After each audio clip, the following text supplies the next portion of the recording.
सोलापूर महानगरपालिकेतर्फे मंगळवारी आयोजित महास्वच्छता अभियानात संस्था, मंडळ आणि नागरिकांनी सहभागी होण्याचं आवाहन आमदार देवेंद्र कोठे यांनी केलं। सोलापूर महानगरपालिकेतर्फे मंगळवारी 24 जून रोजी सकाळी 7 ते 9 या वेळेत खंदक बगीचा आणि हुतात्मा बगीचा इथं महास्वच्छता अभियान राबवण्यात येणार आहे। या स्वच्छता अभियानात सोलापूर शहरातील विविध संस्था, मंडळ आणि नागरिकांनी सहभागी व्हावं असं आवाहन आमदार देवेंद्र कोठे यांनी केलं। आमदार आपल्या भेटीला उपक्रमांतर्गत आमदार देवेंद्र कोठे यांनी शहरात भेटी देत असताना लोकसहभागातून स्वच्छता अभियानांचं आयोजन करण्याची संकल्पना मांडली होती।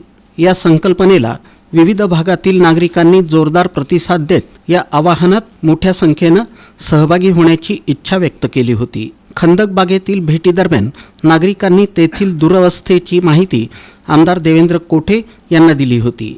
त्यावेळी आमदार देवेंद्र कोठे यांनी पालिकेचे अतिरिक्त आयुक्त रवी पवार यांना याबाबत माहिती देऊन येथील स्वच्छतेबाबत सूचना केल्या होत्या, परंतु बर्ड फ्लूच्या साथीमुळे बागा 45 दिवस बंद करण्यात आल्या होत्या। त्यामुळे आता मंगळवारी हे महास्वच्छता अभियान राबवण्यात येणार आहे।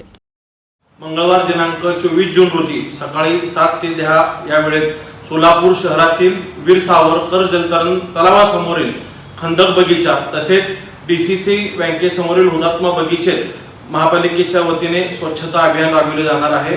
त्या भागाचा आमदार म्हणून मी स्वतः या अभियानात सहभागी होणार आहे। माझ्या समवेत सोलापूर महानगरपालिकेचे आयुक्त माननीय सचिन ओंबासे साहेब, अतिरिक्त आयुक्त रवी पवार साहेब हे देखील या स्वच्छता अभियानात सहभागी होणार आहेत। मी शहरातील सर्व सामाजिक संस्था व नागरिकांना विनंती करतो की आपलं सोलापूर शहर स्वच्छ राहावे, सुंदर दिसावे, यासाठी आपणही सर्वांनी अशा अभियानामध्ये सहभागी व्हावे।